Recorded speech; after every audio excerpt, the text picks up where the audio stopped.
澳門本地人童年回憶美食推薦，今日推薦嘅係我嘅童年回憶美食。哇！咁以前中午放學咧，我都係同我啲 friend 咧，幾乎日日中午食嘅呢間。咁食完中午咧，就會喺綠楊呢度 hea 下抽筋下。咁我推薦嘅就係後邊呢間特色糖水鋪。有幾多朋友同我嘅童年回憶係一樣嘅？可以評論區話我知。咁佢哋依家咧有小程序落單啦，小程序落好單，直接過去攞就 OK 啦。出發 ！Hello， 我覺得美人。OK。小新係你啊？啊，有睇過。有。OK， 多謝。係，我送翻個糯米糍俾啦，我都幾中意。多謝。咁我大家介紹下今日點咗啲乜嘢 ？OK。咁首先係我自己以前最中意食嘅鹽酥雞啦，佢啲鹽酥雞好大份，30蚊。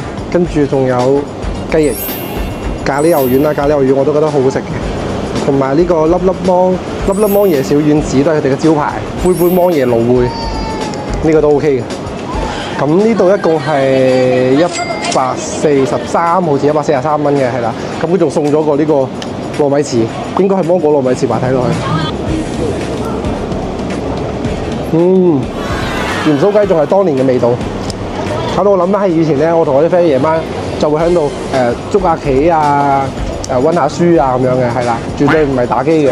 評論區嘅朋友先吧。咁今日嘅童年回憶咩推薦就到呢度啦。咁大家覺得糖水鋪仲有咩好食咧，都可以喺留言區同我講嘅，或者啲附近仲有冇咩其他童年回憶咧，都可以同我講嘅。